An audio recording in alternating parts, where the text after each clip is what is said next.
ఖమ్మనగరంలో BRS ఆత్మీయ సమ్మేళనం నిర్వహించారు. 2018 ఎన్నికల్లో ఒకరంటే ఒకరు కత్తులు దూసుకున్నారని, వారి కత్తులను తప్పించుకుని తాను ఒక్కడే గెలిచానని మంత్రి పువ్వాడ అన్నారు. ఒక ముగ్గురిని వెంటబెట్టుకుని మొత్తం మాతోనే ఉన్నారని, సోషల్ మీడియాలో డబ్బాలు కొట్టుకుంటున్నారని విమర్శించారు.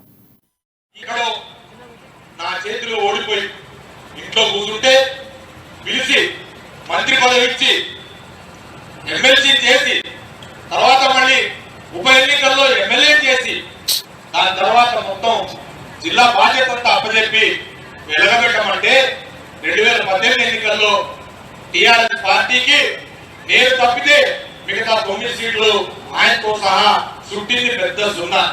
పార్టీకి కేసీఆర్ కి ఆయన ఏం చేయలే, కానీ కేసీఆర్ మాత్రం ఆయనకి చాలా చేసాడు. అయినా సరే ఏదో అన్యాయం జరిగిపోయిందంట, వాళ్ళకి పదవులు రాలేదని, టికెట్లు రాలేదని చెప్పి కేసీఆర్ తులనాడుతూ ఇవాళ కేసీఆర్ పొందబెడతాం, బంగాళాఖాతంలో కలుపుతాం, మమ్మల్ని ఆ గేటు దాకనీయం ఈ గేటు దాకనీయం అని చెప్పి పెద్ద పెద్ద ప్రకల్పాలు బయలుదేరారు.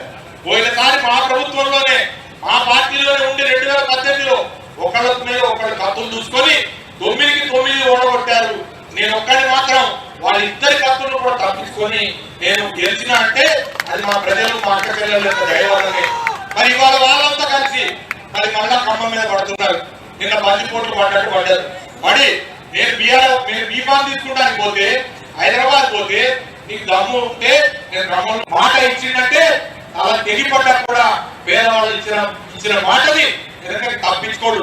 కానీ మన కాంగ్రెస్ పార్టీ ఇచ్చే హామీలకి ఏమైనా దిగుదివాడ ఉందా? ఒక్కసారి ఆలోచన చేయాలి.